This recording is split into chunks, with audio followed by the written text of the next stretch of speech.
الحمد لله رب العالمين والصلاة والسلام على سيد الأنبياء وسيد المرسلين وعلى آله وأصحابه أجمعين يا نساء النبي لستن كأحد من النساء صدق الله مولانا العظيم إن الله وملائكته يصلون على النبي يا أيها الذين آمنوا صلوا عليه وسلموا تسليما الصلاة والسلام عليك يا سيدي يا رسول الله وعلى آلك وأصحابك يا سيدي يا حبيب الله الصلاة والسلام عليك يا سيدي يا نبي الله وعلى آلك وأصحابك يا سيدي يا نور الله رب اشرح لي صدري ويسر لي امری واحلل عقدۃ من لسانی یفقهوا قولی۔ اسلام میں قبل از ہجرت خواتین کا کردار و سیرت امہات المؤمنین، یہ آج کی ہماری بحمد اللہ تعالی 10ویں فہم قرآن و حدیث کی نشست کا موضوع ہے۔ علی مطلب اس موضوع کی آج کے دن سے مناسبت یہ ہے کہ آج کائنات کی مومنہ اول، محسنہ کائنات، محسن کائنات سیدہ خدیجہ بنت خویلد سلام اللہ علیہ کا یوم وصال ہے۔ نبی پاک صلی اللہ علیہ وسلم کی باوفا اور سلیقہ شعار، ہمدرد اور غمگسار وہ زوجہ جن کے احسانات کا اسلام بطور مذہب آج تک مقروض ہے۔ سیدہ خدیجہ پاک کی سیرت کافی حد تک آپ جانتے ہیں۔ میرے پیش نظر یہ چیز ہوتی ہے کہ کچھ تحقیق آپ کے سامنے پیش کی جائے۔ عزیزان علی مطلب بڑی قابل غور بات ہے کہ سیدہ خدیجہ سلام اللہ علیہ کے ساتھ ساتھ اسلام کے اس دور میں ہجرت سے پہلے جو کہ انتہائی کٹھن دور تھا، اس میں کچھ اور ایسی قابل ذکر خواتین ہیں جنہوں نے اسلام کے لیے بڑی خدمات سر انجام دی، لیکن آج کا طالب علم، آج کا مسلمان شاید ان کے نام سے بھی واقف نہیں ہے، اور یقیناً یہ بہت بڑی ناانصافی ہے کہ اپنے تمام محسنین کو انسان یاد نہ رکھے۔ سیدہ خدیجہ پاک کے بارے میں ہم سب جانتے ہیں کہ یہ وہ شخصیت ہیں جنہوں نے سب سے پہلی وحی کو اترتے دیکھا اور حضور پر پہلی وحی کے جو اثرات طاری ہوئے، اس کے بعد جو دھارس بتائی وہ سیدہ خدیجہ تھی۔ پھر اس وحی کی تصدیق کی، ایمان قبول کیا، پھر ایمان کے لیے، مذہب اسلام کے لیے، بانی اسلام، محسن اسلام، میرے اور آپ کے آقا کریم صلی اللہ علیہ وسلم کے لیے ہر طرح کی قربانی دی۔ لیکن آپ کے ساتھ کچھ وہ خواتین جن کے نام سے کم از کم آگاہی ضروری ہے۔ ایک شخصیت ہے حضرت لبانہ بنت الحارث۔ حضرت لبانہ بنت الحارث یہ نبی پاک صلی اللہ علیہ وسلم کی چچی جان ہے، اور ان کی جو معروف کنیت ہے وہ ام فضل ہے۔ اور میں اور آپ جانتے ہیں کہ نبی پاک صلی اللہ علیہ وسلم کے چچا جان حضرت عباس رضی اللہ تعالیٰ عنہ یہ ان کی بیوی ہیں، اور حضرت عباس نے جو اسلام قبول کیا ہے وہ حضرت لبانہ بنت الحارث کی وجہ سے اسلام قبول کیا ہے۔ اور یہ بھی مزیدار چیز ہے کہ معروف صحابی، راس المفسرین، قرآن کریم کی سب سے پہلی تفسیر کرنے والے حضرت عبداللہ ابن عباس رضی اللہ تعالیٰ عنہ انہی کے شہزادے تھے، اور ماں بیٹے نے حضرت عباس سے پہلے حضور کی بارگاہ میں آ کر اسلام قبول کیا، اور یہ حضرت لبانہ بنت الحارث ہی تھی، اور یہ بھی ذہن میں رہی کہ اسلام کی دوسری خاتون ہیں جنہوں نے سب سے پہلے اسلام قبول کیا۔ پہلی خاتون سیدہ خدیجہ ہیں اور دوسری خاتون حضرت لبانہ بنت الحارث ہے۔ میرا اور آپ کا علم آج تک یہیں تک شاید عام طور پر رکا ہوا ہے کہ سب سے پہلی خاتون جو ہیں سیدہ خدیجہ ہیں۔ بھئی بات آگے بھی تو بڑھائی جائے نا، اگر پہلی ہے تو پھر دوسری بھی ہے، تو دوسری حضرت لبانہ بنت الحارث رضی اللہ تعالیٰ عنہ ہے۔ تیسری ایک شخصیت ہے حضرت غزیہ، غیر زید یہ اور ہے، حضرت غزیہ رضی اللہ تعالیٰ عنہ ان خواتین میں سے ہیں جن کو اسلام قبول کرنے کی پاداش میں تکالیف دی گئی، اور یہاں تک کہا جاتا ہے کہ آپ کو ننگے اونٹ کے اوپر بٹھا کر کوئی چیز رکھے بغیر ایک طویل سفر پر بھیج دیا گیا تاکہ یہ پیغمبر اسلام صلی اللہ علیہ وسلم کی تعلیمات سے دور رہیں اور بت پرستی کے دین پر ہی ان کی زندگی گزرے۔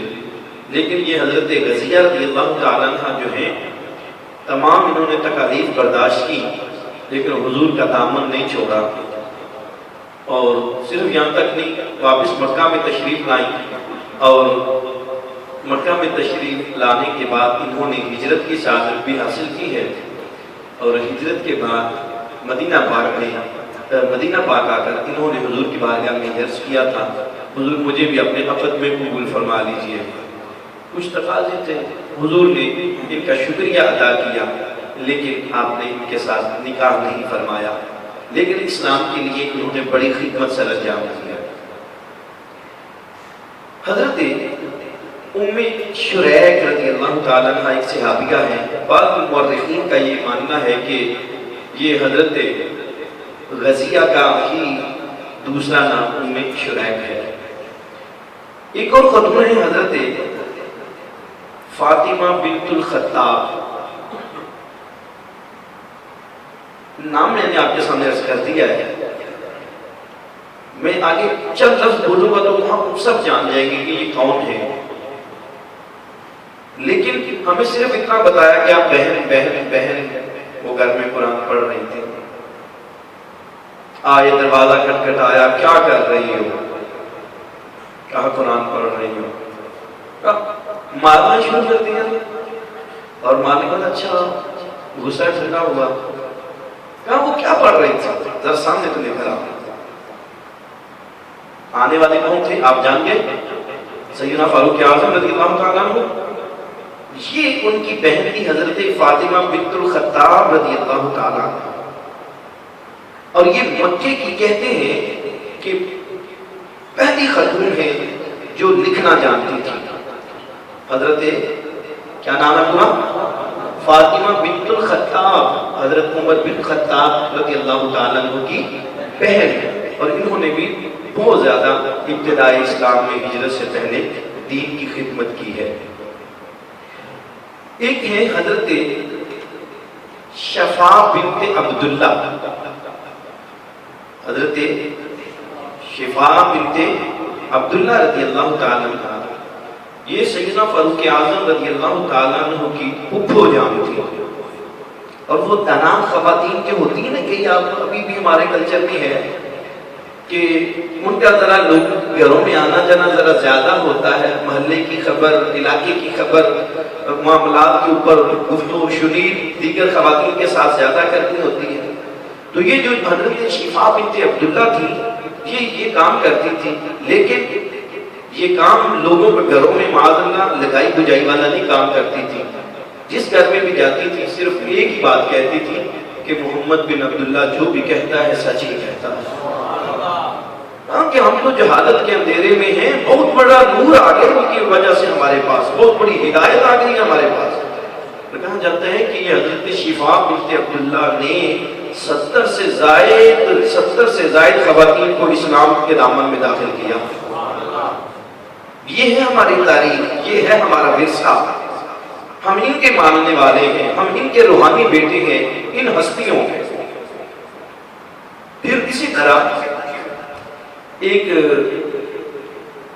صحابیہ بھی ہے، اور پھر ایک اور حضرت شفا بنت عبداللہ کے بارے میں یہ چیز عرض کر دوں کہ یہ بعد میں نبی پاک صلی اللہ علیہ وسلم کی زوجہ محترمہ حضرت حفصہ کی استانی بھی بنی۔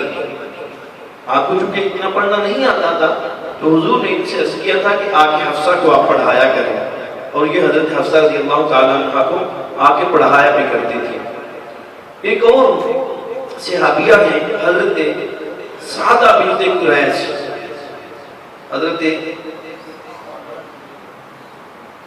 اب دلوں میں ہاتھ رکھنا ہے اور سوچنا ہے کہ کتنے کتنے نامور کام کیے ہیں ہماری بزرگ ماؤں نے۔ سن کے بندہ لرز جاتا ہے کہ اتنا بڑا کردار، اتنا بڑا نام، اتنا بڑا کام، لیکن ہمیں آگاہی نہیں ہے۔ یہ وہ خاتون تھی جنہوں نے حضرت عثمان بن عفان کو اسلام کی تبلیغ کی اور حضور کے دامن کرم میں لے کر آئیں۔ حضرت عثمان غنی رضی اللہ تعالیٰ عنہ کو جنا، حضرت عثمان غنی رضی اللہ تعالیٰ عنہ داماد رسول، کائنات کے سب سے باحیا انسان، کائنات کے سب سے بڑے سفیر، اسلام آج تک ان کی سخاوت کا مقروض ہے۔ ان کے اوپر اسلام کی تبلیغ کا جو احسان کیا ہے وہ حضرت سعدہ بنت قریش نے کیا ہے۔ اور یہ بھی کہا جاتا ہے کہ رشتہ میں آپ کی ایک عزیزہ لگتی تھی۔ اور پھر اسی طرح حضرت ام حبیبہ اور حضرت سودا رضی اللہ تعالیٰ عنہما، یہ دونوں ہماری امہات ہیں، دونوں ہماری مائیں ہیں۔ نبی پاک صلی اللہ علیہ وسلم کے عقد مبارک میں یہ باری باری تشریف لائی تھی۔ حضرت ام حبیبہ جو ہے یہ سیدہ خدیجہ کے وصال کے بعد حضور کے عقد میں آئی، اور پھر ان کے بعد حضرت سودا جو تھی یہ حضور کے عقد میں آئی، لیکن انہوں نے بھی اسلام کے لیے اپنا گھر بار چھوڑ دیا، ہجرت کی، حضور کے دامن میں آ گئی۔ صدقے جب حضرت ام حبیبہ تو ایسی تھی، یہ جب حبشہ سے تشریف لائی نا مکہ، تو ان کے لیے دو راستے تھے۔ ایک راستہ تھا باپ کا گھر، اور ابھی حضور کے نکاح میں نہیں آئی تھی۔ دوسرا راستہ تھا حضور کا گھر۔ یہ اپنے باپ جناب ابو سفیان کے گھر نہیں گئی، یہ سیدھی حضور کے دامن کرم میں آئی اور آ کر کہتی ہیں حضور اپنا کلمہ پڑھا لیجیے اور اپنے عقد میں قبول فرما دیجیے۔ حضرت پھر کے بعد حضرت سودا رضی اللہ تعالیٰ عنہ ہیں۔ حضرت گرامی قدر انہی خواتین، یہ جو خواتین جن کے میں نے آپ کے سامنے نام ذکر کیے ہیں، یہ اسلام کی ابتدائی مبلغات تھی۔ آپ کے سامنے یہ چیز آ گئی کہ اسلام میں کتنے کتنے بڑے سپوت جو ہیں، ان کی تربیت اور ان کی تبلیغ کی وجہ سے اسلام میں آئے۔ تبلیغ اصل میں ہے تو نبی پاک صلی اللہ علیہ وسلم کی، لیکن ایک ہے حضور کا پیغام دینا، وہ پیغام عام ہو گیا، اور پھر گھروں میں اس پہ موٹیویٹ کرنا، اس پہ ابھارنا، اس پہ مائل کرنا، اس پہ ان خواتین نے یہ کام کیا ہے۔ اسی کے ساتھ اب وہ کچھ خواتین تھیں جو بیچاری تبلیغ تو نہیں کر سکتی تھی، لیکن انہوں نے جب اسلام قبول کر لیا تو انہوں نے جان تو دے دی لیکن ایمان نہیں دیا۔ ان میں پہلا نام جو آتا ہے وہ حضرت سمیہ رضی اللہ تعالیٰ عنہ کا آتا ہے کہ ابو جہل نے گزرتے ہوئے کہا تیرا حلقے سے خاندان سے تعلق ہے، تو نے بھی اپنا دین بدل لیا، تو نے آباء و اجداد کا دین چھوڑ دیا۔ حضرت سمیہ رضی اللہ تعالیٰ عنہ آپ کہتے ہیں کہ تیری آنکھوں کے اوپر تو غفلت کی پٹی چڑھی ہوئی ہے، تو نے آج تک حقیقت کی نظر سے محمد بن عبداللہ کو دیکھا ہی نہیں ہے، اگر تو حقیقت سے اس کو دیکھ لے تو تجھے پتا چل جائے کہ کائنات میں ان سے بڑا سچا ہی کوئی نہیں ہے۔ حضرت سمیہ کے اس جذبے کو ابو جہل برداشت نہ کر سکا اور آپ کو اسی وقت اس نے شہید کیا، اور یہ اسلام کی پہلی شہید خاتون ہے حضرت سمیہ رضی اللہ تعالی عنہ۔ اور یہ حضرت عمار بن یاسر رضی اللہ تعالیٰ عنہ کی والدہ ہے۔ اسی طرح حضرت گرامی قدر دو اور ہستیاں ہیں، ایک کا نام ہے حضرت زنیرہ اور دوسری ہے حضرت لبینہ رضی اللہ تعالیٰ عنہما۔ یہ سیدنا فاروق اعظم رضی اللہ تعالیٰ عنہ کی اس وقت کنیزیں تھی، خاندان کی نوکرانیاں تھی، اور جناب فاروق اعظم نے جب اسلام قبول نہیں کیا تھا تو یہاں تک آتا ہے کہ سیدنا فاروق اعظم رضی اللہ تعالیٰ عنہ نے ایک دن ان دونوں کو اتنا مارا اتنا مارا اتنا مارا کہ سیدنا فاروق اعظم جیسا کڑیے نوجوان تھک کے بیٹھ گیا۔ تو کہا کہ کیا تم یہ سمجھتی ہو کہ میں نے تمہیں معاف کر دی ہے، چھوڑ دی ہے؟ نہیں، میں تم صرف تھوڑی دیر کے لیے اپنی تھکن دور کر رہا ہوں، جلدی جلدی فیصلہ کر لو، میرے دوبارہ کوڑے برسانے سے پہلے پہلے اس نبی کا نام لینا چھوڑ دو، جان نکال دوں گا۔ حضرت زنیرہ اور حضرت لبینہ رضی اللہ تعالیٰ عنہما بیک آواز ہو کر کہتی ہیں، عمر یہ سانسوں کی مالا کتنی ہے، یہ تو توڑ سکتا ہے لیکن محمد سے جڑا ہوا رشتہ نہیں توڑ سکتا۔ حضور کا جو دامن ہم نے تھام لیا ہے وہ ہم نہیں چھوڑ سکتی۔ حضرت گرامی قدر اسی طرح حضرت نصیبہ ایک صحابیہ ہیں، ان کا نام بھی ملتا ہے، اور ایک حضرت ام عمارہ ہے، اور ایک اور صحابیہ کا میں نام برکت کے لیے عرض کرنا چاہوں گا، ان کا نام ہے ام ورقہ بنت عبد الحارث۔ ام ورقہ بنت عبد الحارث بہت بڑی یہ سوشل خاتون تھی، اور ان کو جنگ بدر میں مسلمان زخمیوں کی مرہم پٹی کرنے کا شرف بھی حاصل ہوا ہے، پردہ کے احکام ان سے بہت بعد میں نازل ہوئے۔ تو یہ حضرت ام ورقہ بنت عبداللہ بن الحارث یہ وہ خاتون ہستی ہیں کہ جن کو حضور نے زندگی میں پہلی بار خواتین کی امامت کے لیے مقرر کیا، اور ایک مدینہ کا ایک علاقہ تھا، وہاں پر ان کو مقرر کیا کہ تم خواتین کو نماز پڑھایا کرو۔ حضرت گرامی قدر یہ وہ شخصیات ہیں جنہوں نے ہجرت سے پہلے اسلام کے لیے قربانیاں دی۔ جیسے گفتگو شروع کی تھی ویسی گفتگو مکمل اگر کروں تو یہی کہ آج کا دن سیدہ خدیجہ الکبریٰ سلام اللہ علیہا کا دن ہے، آج آپ کے وصال کا دن ہے، یا یوں کہہ لیجیے کہ آج کا دن وہ دن ہے کہ جس دن میرے حضور کو سب سے بڑا دکھ پہنچا، سب سے بڑی تکلیف پہنچی، وقت گزر گیا تھا۔ سیدہ خدیجہ دنیا سے وصال بھی فرما گئی تھی، لیکن حضور جب بھی سیدہ خدیجہ کا ذکر کرتے تو آنکھوں میں آنسو آ جایا کرتے۔ دیگر امہات المومنین کہتی ہیں، یا رسول اللہ خدیجہ کو آپ ابھی تک نہیں بھول رہے، وہ بوڑھی خاتون جس کے منہ میں دانت تک نہیں تھے، آج بھی آپ اتنے محبت سے اس کا ذکر کرتے ہیں۔ تو حضور فرماتے ہیں تم نہیں جانتی، اس نے اس وقت میرا ساتھ دیا جب کوئی میرا ساتھ نہیں دے رہا تھا۔ رضوان کرام کہتے ہیں یہ رشتہ جو ہے ایسے نہیں کہہ دیا گیا کہ بیوی اگر عرض میں جب آ جاتی ہے تو انسان کا ایمان مکمل ہو جاتا ہے۔ نوجوانوں آپ سے عرض کرنا چاہوں گا کہ مذاق اپنی جگہ پر ہوتا ہے، لیکن سوشل میڈیا کے اوپر بیوی کو نشانہ بنا کر عجیب عجیب لطیفے بنائے جاتے ہیں، اور خاص طور پر پہلی بیوی کے بارے میں یا بیوی کے حوالے سے بہت بڑی نعمت ہے۔ یقین نہ آئے تو سیدہ خدیجہ کی سیرت کو دیکھ لیں، اس سے بھی بڑھ کر یقین نہ آئے تو حضور کی زبان کو دیکھ لیجئے۔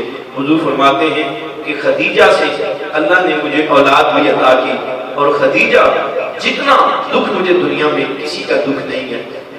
آج سیدہ خدیجہ کے حوالے سے دعا یہی ہے کہ اللہ کریم اس کائنات کی تمام بیٹیوں کے نصیبوں پہ سیدہ خدیجہ کے صدقے کرم فرما دے۔ آمین۔ واخر دعوانا الحمدللہ رب العالمین۔